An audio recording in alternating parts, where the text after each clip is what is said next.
Welcome to Book Tease. I'm your host, Jamie, and this is the podcast that reminds you that even the mom next door likes her fiction filthy. Speaking of moms, May is for the mothers who misbehave. We are in our MILF Mayhem month, y'all. And if you're on YouTube, you can see I got my crazy mom bun going just to commiserate. And I hope all the moms out there had the best Mother's Day ever. I hope you got to relax, maybe read a naughty book. Maybe have some nutty times or, just got a nap. Because we can all just use a nap. No joke, y'all. This week has been crazy. Hence the mom bun. Hence the I'm super late recording, but that's okay. I'm going to get it out in time and we're going to have no problems because that's something moms do. Y'all, we knock the shit out. We do the damn thing. Okay? We do it. No matter what, even if we lose a little bit of our sanity in the way. Okay, by the way, as always, this podcast does contain spoilers, so if you haven't read the book for this week and you want to read it before listening to the podcast, just push pause, read it, come back. Trust me, this one was worth it. This is a good one. And pressing on from that, the book we're going into this week takes a big turn from the way the book last week approached motherhood. Last week, motherhood was presented as chaos, and which it is. There was humor, there was chaos, and the two main characters had to step away or sneak around or somehow find time for their naughty times, for their romance. Not this book. And if you recall last week, Mr. Man even said that her being called mommy was a deterrent. It was a cock block, if you will, for their naughty times. This is not the case in this book. This book turns motherhood into a fetish. This book is The Wild One by Daisy Jane. It is book 1 in the Wrench King series. And this is my first Daisy Jane book. And I'm going to have to pick up some more because girl is spicy. Okay? I was like blushing while I was reading this, and I'll get into it. I want to start, I know we're not time for quotes, but I want to start with the dedication in this book because it was spot on. Talk about perfect for our MILF Mayhem month.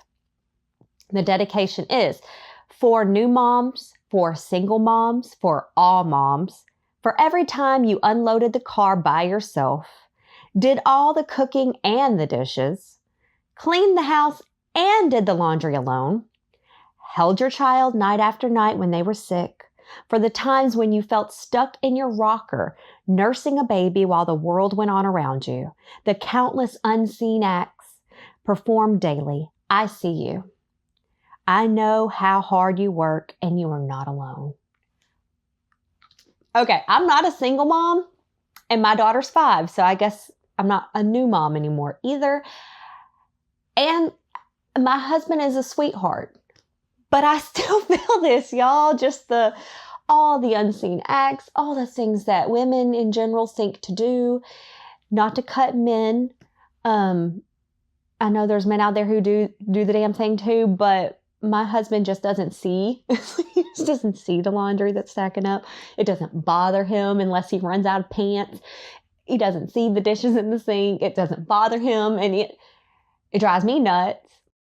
The day-to-day of the household does fall on me. And, yeah, when you're just the magic elf running around cleaning up everything, as much as you enjoy doing it for your family and you love caring for your family, which I do very much love caring for my family, it does get taxing. And it's so nice to know you're appreciated and you're seen for all of those hard things. So you are, girl. You are seen not just by Daisy Jane, but you're seen by me. You're seen by all the other women. They know. Okay, let's get into the book. This book opens with a prologue. And it's 1 year before the actual book begins. And y'all, I do not know how he came back from this. Bo is our MMC. And the prologue is him getting totally wasted in a bar, falling down drunk, doesn't know his fucking name, vomiting everywhere, all over himself, having to get pulled out of the bar by Atticus, his friend, and Bo is a mechanic in the Wrench Kings, which is kind of, and we'll get into it more, the Wrench Kings in this world of the book is kind of like a Discount Tire or Firestone. It's an auto repair shop that I guess it'd be more like a Firestone. It's an automotive repair shop that is franchised and all over the place. So it's a really big deal. And he works as a mechanic at this branch. And Atticus is a friend of his who also works at the Wrench Kings. He's pulling him out of the bar and bringing him to get a tattoo of Marlon Brando on his chest. I'm not familiar with Marlon Brando. I've never seen The Wild One. However, it's portrayed, and it's the clear inspiration in this book is The Wild, hence the name. So I maybe need to see it. I think I might enjoy it. I don't know. I'm putting it on my list of maybes along with every other movie that I have on my list of things I need to watch and every other TV show I haven't had time to watch. I'm just going to list it all on there and say, one day I need to watch this. You find out during this prologue that he is so fucked up and getting drunk and is wasted and stuff because he is struggling with the fact that his father just died and apparently had this huge deathbed confession when he died. I'm going to go ahead and spoil it. You find out later. But his dad tells him on his deathbed right before he dies, which is what a deathbed confession is, but he tells him that he's not his biological dad.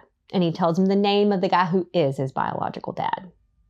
And this is a huge thing for Bo because he grew up believing this was his real dad and he loved him very much. He never knew his mom.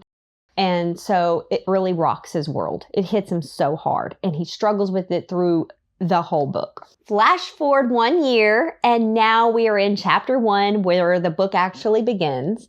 And it begins with Bo hung over AF at work. He drug his ass into the Wrench Kings and he's sitting there being useless, so hungover and nauseated and head spinning and probably still a little drunk. And he's there, and it's just to show us that the last year has been one and the same. It's been him constantly getting fucked up and being unreliable and just struggling with the news he was given, so much so that he's not being a productive member of his life or of society. So he's at work, wasted face still, and hungover, and in walks Beck. Her name is Rebecca. She's our FMC, but she goes by Beck. Super cute. And dude, she is described as like a taller Sabrina Carpenter with bigger boobs. Like, no joke. Hourglass. I mean, I'm thinking Marilyn Monroe, Sabrina Carpenter, hourglass, beautiful curves, like big boobies, blonde, wavy hair. Like, I mean, a vision. So that's Beck. And she walks in and he's a dick to her. He like doesn't even really see her. He's so like in his head and feeling sick. He tells this woman who is a customer, her AC broke, she's there as a customer. He tells her to be quiet and to calm down, like all the things us women just love to hear. And then he ends up vomiting in the toilet right in front of her. I don't know how he comes back. Somehow he brings it back and he wins her over and it's all happily ever after. But if the first time I met the man, he's vomiting and he's hungover and he's telling me to calm down, I'm probably not going to give him a shot. I'm going to be honest with you. I'm going to be like, that dude's a hot mess. Like, no thanks. That's too much work. But anyway, he takes this moment, I'm so embarrassed, I'm so ashamed. He is not a misogynist. He respects women. He cannot believe that he felt so awful, was in such a low, that he told this beautiful woman to calm down and be quiet. And so he takes this as his bottom line, his, I guess, bottom of the barrel.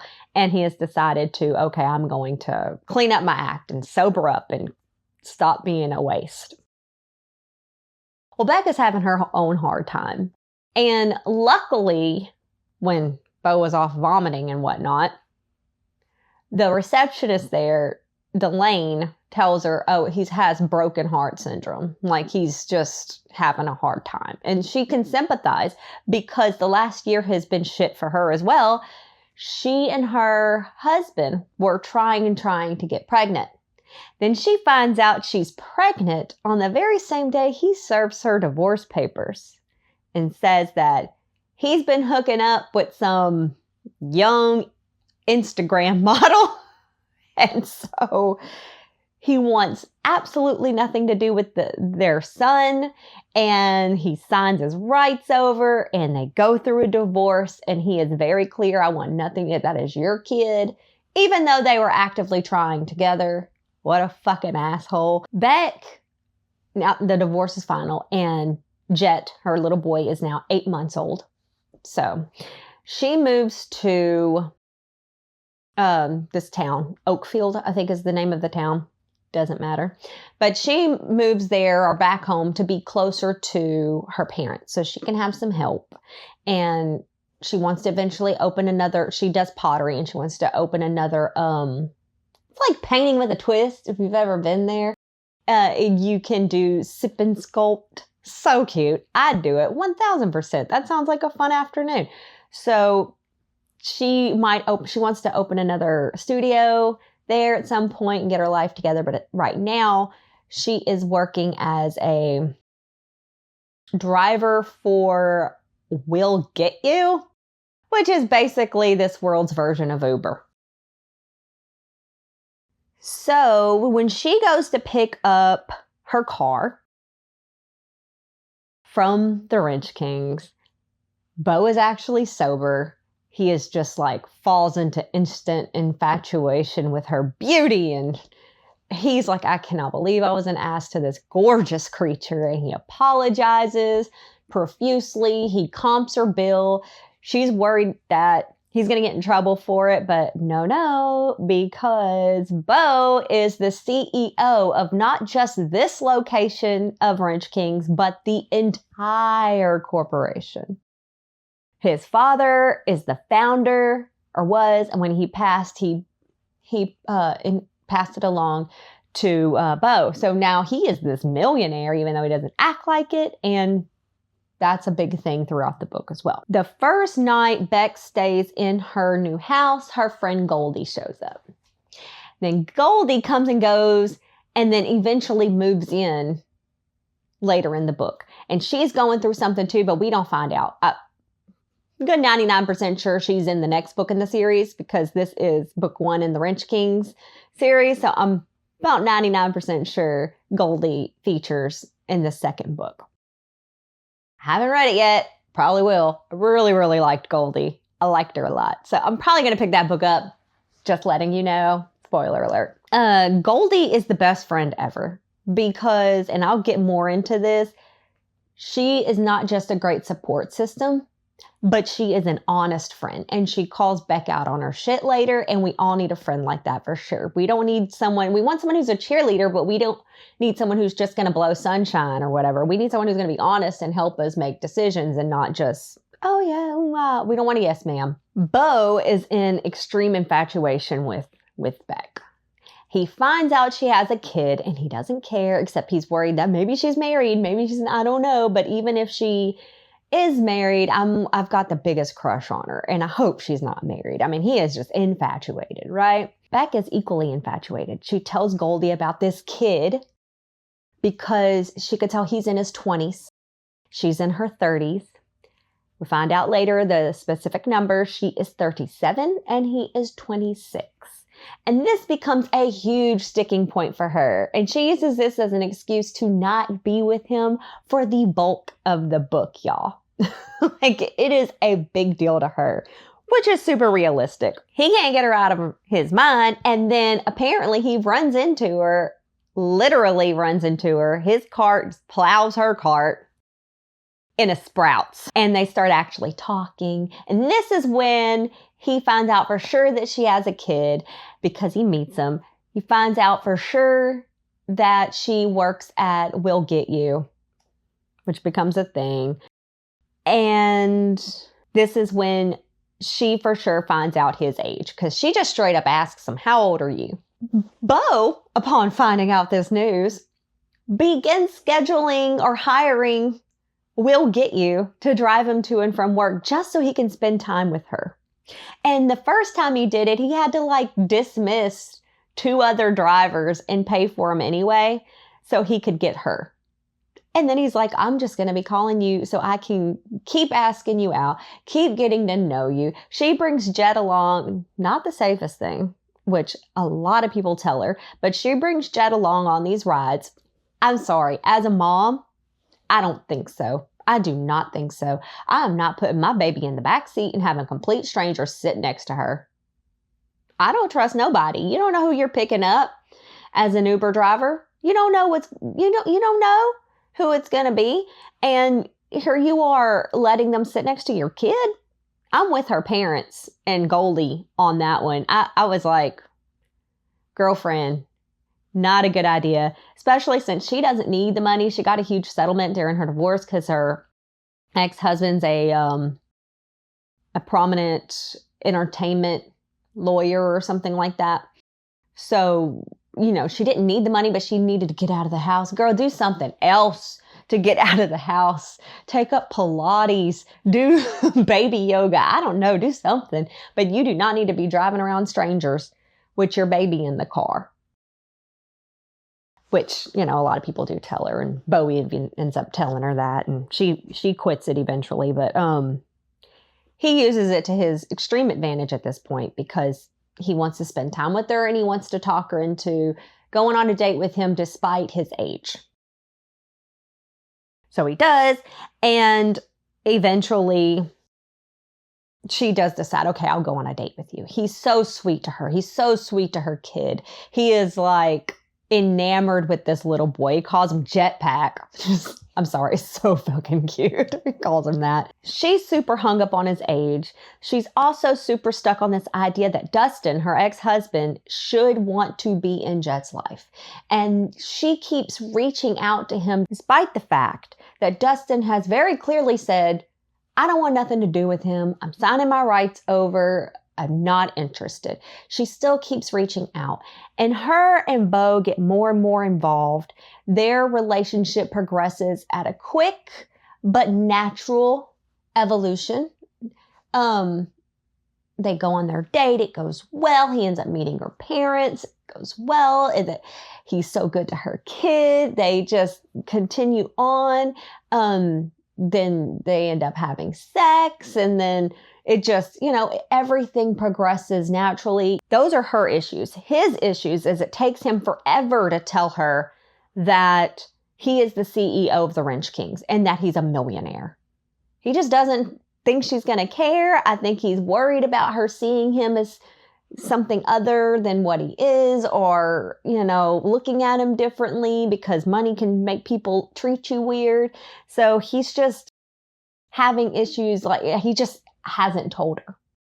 And he does confess sooner about his dad not being his biological dad and how he was just having all these problems with it. And that's why he ended up being such a drunkard when she first met him. She is there for him when he ends up deciding he tracks down, he decides he's going to meet his biological dad, and he goes to meet him, and he's a complete asshole. He is like, I never wanted to be a dad, and I still don't want to be a dad. And Bo's like, I'm not asking you. I'm a grown-ass man. I'm not asking you to be my dad. I'm just asking to know what the story is. My father died before he could tell me. I had a dad. He was great.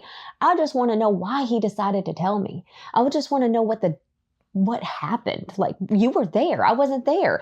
I'm just asking you to tell me, because my mother, this guy tells him that, oh yeah, I was there. Your mom died giving birth to you. And she was just like a fling anyway, a situationship. We weren't even together. I mean, so, oh man, it was a tough visit.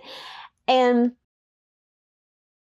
Beck has trouble making the correlation between Beau's bio dad and Dustin, how they're similar.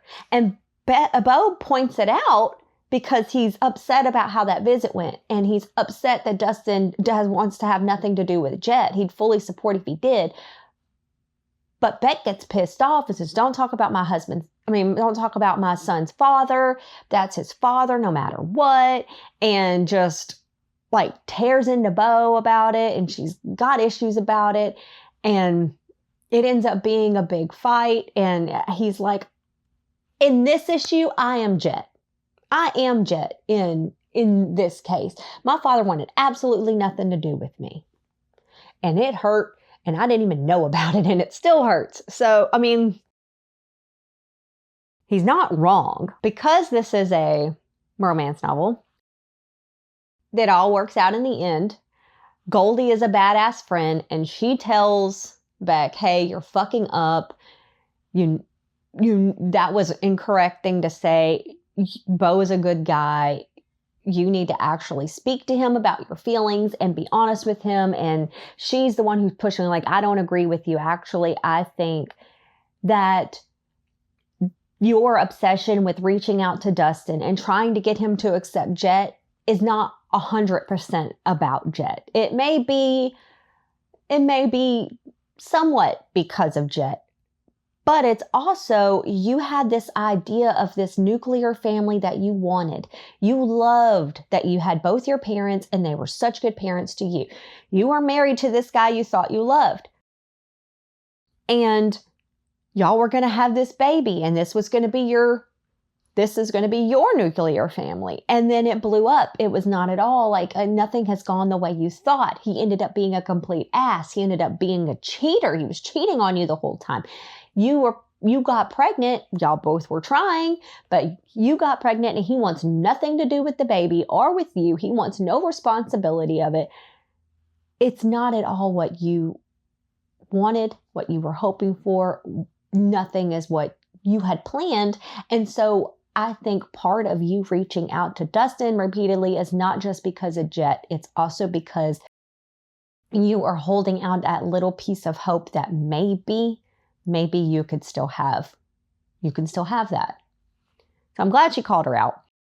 But Beau and Beck end up working through their problems. I'll get more into how in a minute. But they end up moving in together. And then in the epilogue, we find out they get married and they have 2 other kids. So they're 3 kids total. I'm giving this a solid 4-star rating. Initially, I was thinking like a 3.5, but then I had to bump it up to 4. And this is why. All of the conflict in this book came from internal. It was all within themselves and issues they were having within themselves. There was not really any outside forces busting in any way. They didn't have money issues, even though he didn't want to tell her about his money. She had her own money. They didn't have to worry about where they were going to live or like any of these outside influences they didn't have. The only thing that even comes close is when Dustin shows up completely wasted to make a scene in her front yard. That's the only out. And that was because she had reached out to him the day before. That was such a breath of fresh air, y'all. I mean, okay, this book came off as so realistic. It showed the dirty, uncomfortable sides of motherhood. They explored how she doesn't quite feel like she's in her own body anymore. I remember that feeling. Like, for the first year after having a kid, you feel like your body is not your body. I mean, it doesn't feel the same. It's not functioning the same. It doesn't look the same. And then for 9 months, it was hosting this growing person. Well, you just have it in your head that you're going to give birth to this baby. It's going to get out of your body and then your body's going to be yours again.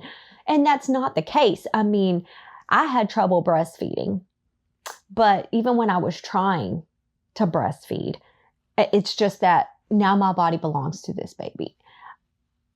You're waking up every 2 hours to feed. I mean, and this is whether you're feeding by a bottle or breastfeeding. You're waking up every 2 hours to feed that baby. You're changing that baby. You're worried about that baby. You are having trouble sleeping. The baby's waking you up. You're just sweating because you've got hormones coursing. Your body does not feel like your body. Goldie calls it her mental mirror, which I freaking love that. It's how you see yourself. And especially when you're a new mom, you are trying to learn this new version of you. You are trying to figure out who you are as this other person while this being relies solely on you for your existence, their survival, their everything. And when you have someone relying on you that heavily just for their sheer existence and survival, it makes it hard to find time to just have self-care and be yourself and know yourself. And I can't imagine doing it alone, because I at least had my husband getting up and doing the very early morning feedings so I could get a little bit more rest.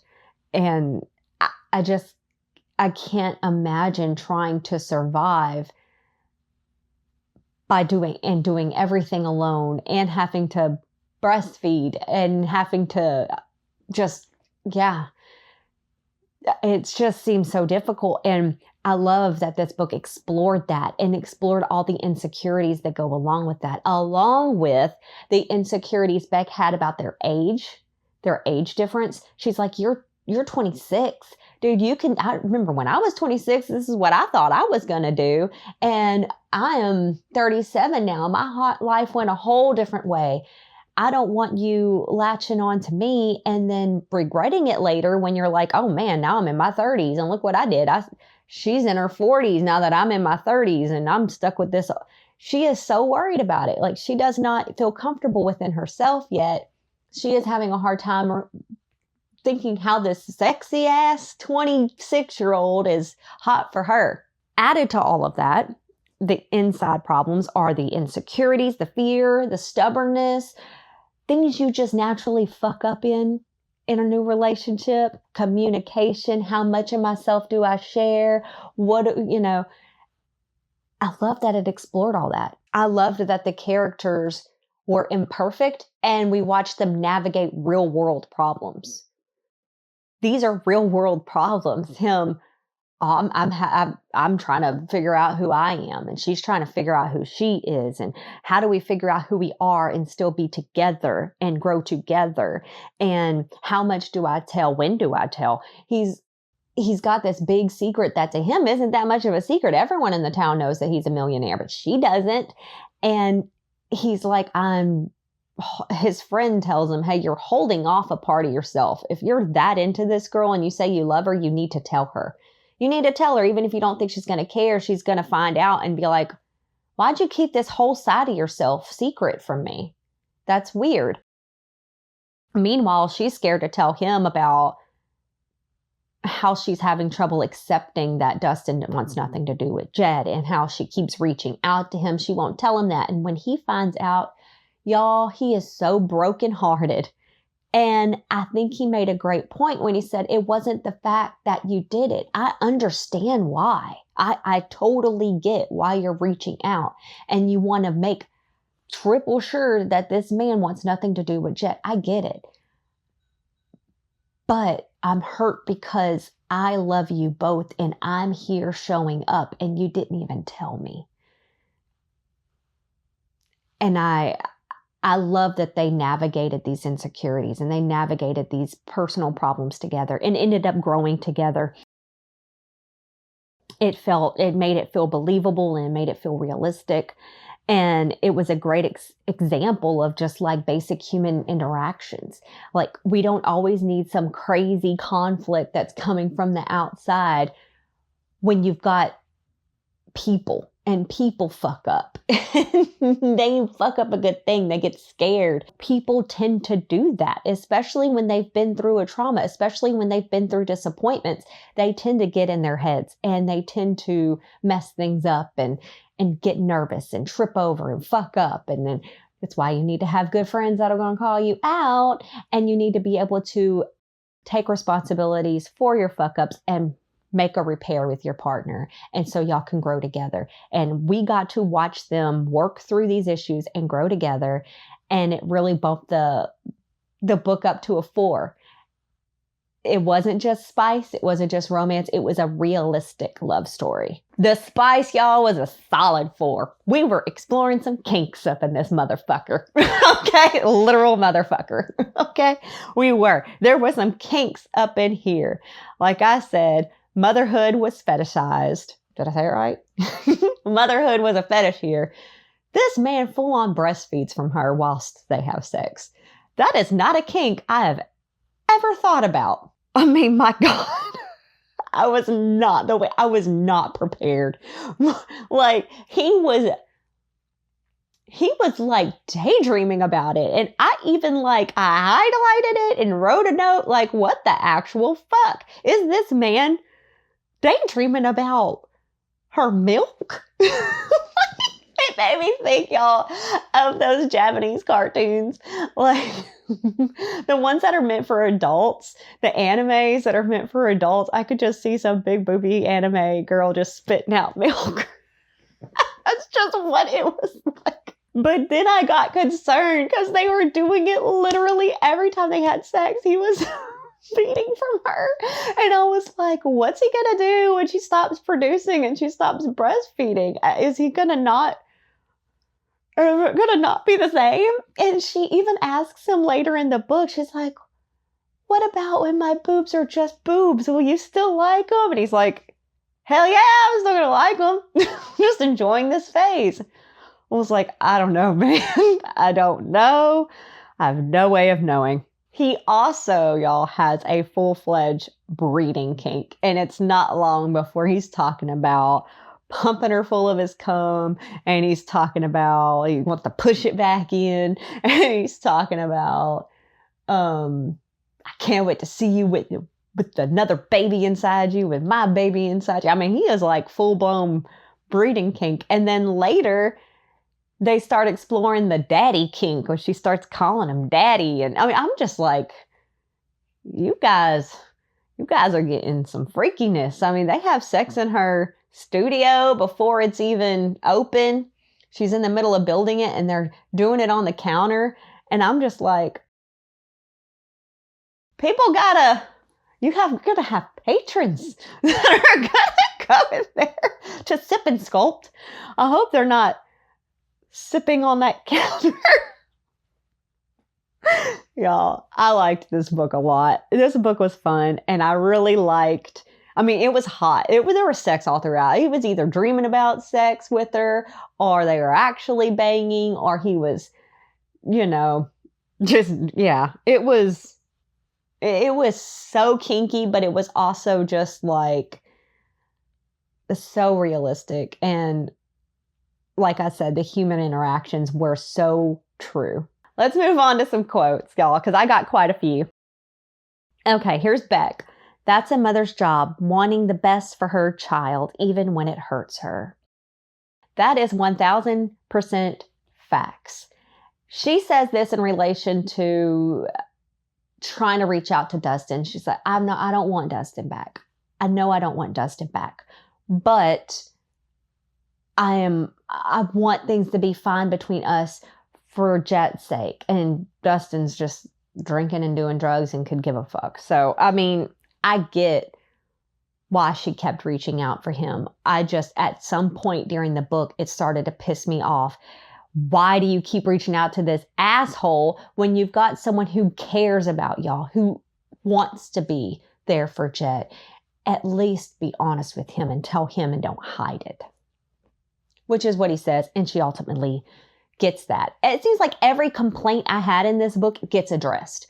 Why is she doing that? Oh, there you go. She knows she's wrong. Is he going to like her boobs after she's not expressing milk? they talk about it. I mean, I liked that everything that I marked as a red flag, they end up discussing and overcoming, and that made me happy to read. It did. Okay, this is Beck. Everything is he, you hang up first until you've been up all night with an angry 8-month-old who is growing teeth and uses your nipple as his personal bite guard. This quote shows the realistic side of motherhood, especially within that first year. And how, you can be all cute in a new relationship, but it's harder to be all cute in a new relationship when you're dealing with a baby who's screaming and crying and has needs and has to come first. And not a lot of guys who didn't father that child would stick around through that. So it's a great point she's making. And it's very realistic that she's bringing this up. This is the realistic side of motherhood, especially if you're being a single mom and you're doing it all alone and then you're trying to date. This is Beck talking about her ex. And I love this quote. I have absolutely zero desire to see that cheating prick with a small dick and a big ego. Those proportions just don't work for me anymore. Boom. But then she turns around, she's still reaching out to this asshole. She says this in relation to she is being very clear with her friend Goldie. I am not interested in getting back together with him. I'm only reaching out to him because of Jet. This again shows the state of Beck's mental mirror, which I love that. She's saying this to Goldie. You pull off mom bun, sweats, and baby on hip. How come I don't look like that? Then Goldie says, you do. It's just your mental mirror is all messed up. Goldie hasn't had a baby. Goldie's just there to help. And she's in sweats, carrying Jet around, hair in a bun. And Beck looks at her and she's like, my friend is gorgeous. She's absolutely gorgeous. She's pulling off this mom thing better than I am, and I'm the actual mom. And how many times we as moms felt that, not just about our appearance, but looking at the way other women have it together. Other women, oh, look, man, she's able to dress. And I feel that way going to the doctor's office, just sitting there. Sometimes you see women walking in and they got their shit together, cute outfit on. And all I could think about is how wrinkled I would look if I even tried to wear that. I don't know their life. I don't know their circumstance. I don't know what they have going on. I just know that piece feels like they're doing better than me. And she's seeing her friend and she is like, you're pulling off the mom look better than me. And I'm working my ass off and trying. And Goldie's a great friend. She's like, you do look good. You are pulling it off. You are doing great. You are just having a hard time seeing it because you know how hard it is. And you don't feel good about yourself right now, which is 1000% true.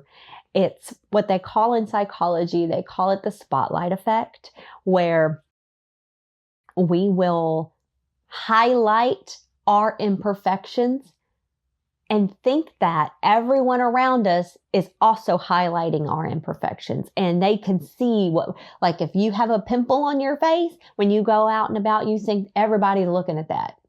That's what everybody's looking at. When they look at me, that's what they're seeing. And you are fixated on it. Where in reality, other people aren't even noticing it.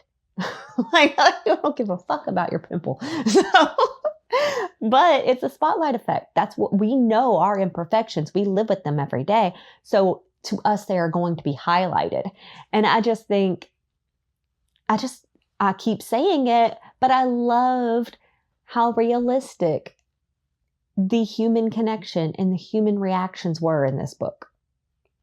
We didn't need a big conflict because we explored all these nuances that sometimes get glazed over in romance novels for the sake of the romance. This became the inner turmoil in the romance that it then had to overcome to be stronger. And chef's kiss. I thought that was great. This is Beau. And I love this. He says this because it's so true. Comfort is sexy because comfort is trust. And there is nothing better than a beautiful woman who trusts you. Oh, thank you, King. Thank you, Bo. You're so right. He was a green flag. He had some orange flag moments. I'm not even going to lie. Of course he did. He had to work over his own imperfections too. It wasn't all on Beck. I had to throw this quote in because, my God, let me read it. This is Beck. Waking up in the arms of someone that makes you happy to wake up is more powerful than morning breath is a deterrent. And to that I say, we disagree. I love my husband so much. And I'm still like, I wake up and I see him and I just smile. I'm like, oh man, he's my best friend and I get to be married to him. But that does not mean I'm going to roll over and start kissing up on him. When I have morning breath, he has morning breath. And 9 times out of 10, our little girl has crawled into bed at some time during the night and she has morning breath along with very strong kicks to the stomach. So no, I'm not. I'm glad y'all are into it. I mean, y'all like to swap all kinds of fluids. So good on you. Okay. Let's move on to casting. For Beck, she's in her 30s, 37. I had to take that into account. But she's described as, like I said, this Marilyn Monroe / Sabrina Carpenter super hourglass figure curvy knockout. I'm going Hunter King, y'all. Hunter King. Absolutely gorgeous. And there is a photo of her from Life in Pieces where she's wearing this tank top and she's got an hourglass figure and her hair is down. And I'm like, there's Beck. There is a scene in the book where he shows up for one of their first dates and they keep their date super casual because she's got a baby and she's there and she's wearing a tank top. And so when I saw this, I was like, there's Beck in her tank top. Hunter King was also in Hollywood Heights and The Professional Bridesmaid. And God, she was in like 1,000 Christmas movies. I guess she got into a niche. I don't know, but she was in a lot of Christmas movies. But she's a gorgeous, blonde hair, blue-eyed, curvaceous woman who just like fit the description beautifully. Bo is described as, and this tickled me, y'all, he is described as like Johnny Depp in Crybaby. Did I obsess over that movie in my teens? Yes, I motherfucking did. Okay. And I was obsessed with Johnny Depp and Crybaby. That whole like 50s greaser with a leather jacket and the like hair dangling. I was so into that. Like I had the biggest crush on Crybaby. And so that's why I think maybe I need to watch that Marlon Brando because apparently that's his vibe too. And Bo walks around with this leather jacket that used to be his dad's. And that's how he's just described as, like, he's a mechanic. He wears the leather jacket. He's younger. He's got the like rebel look. So I was like, okay, let's pay homage to that 1000%. And I looked around and noting that he's in his 20s, I'm going Nicholas Galitzine. And he has that look, y'all. He's in Masters of the Universe, which is coming out this year. And again, us 80s babies will love that because I was so into He-Man and She-Ra when I was growing up. And I watched that ridiculous movie Masters of the Universe back in the day. And so I'm so curious if this is going to be a different one or if they're remaking it. I don't know, but I'm going to watch it and now I'm going to know Bo's in it or Nicholas. So he was also in The Idea of You and Red, White, and Royal Blue. So he has played LGBTQ, which I think actually is a mark of in his favor for sure. Because Bo just reads as accepting and kind-hearted. And I just feel like Nicholas gives that vibe too. Plus he just has that look as like a 50s grease lightning. I don't know. I love it. So that's where we're landing. And with that, it brings our episode to a close. Thank you so very much for joining me, and join me back next week for another MILF Mayhem episode. And until next time, stay spicy. And that's it for this episode of Book Tease. Book and theme reveals and episode commentary can be found at TikTok, Instagram, and Facebook at Book Tease Pod. Theme music is by The Scraps, and until next time, stay spicy.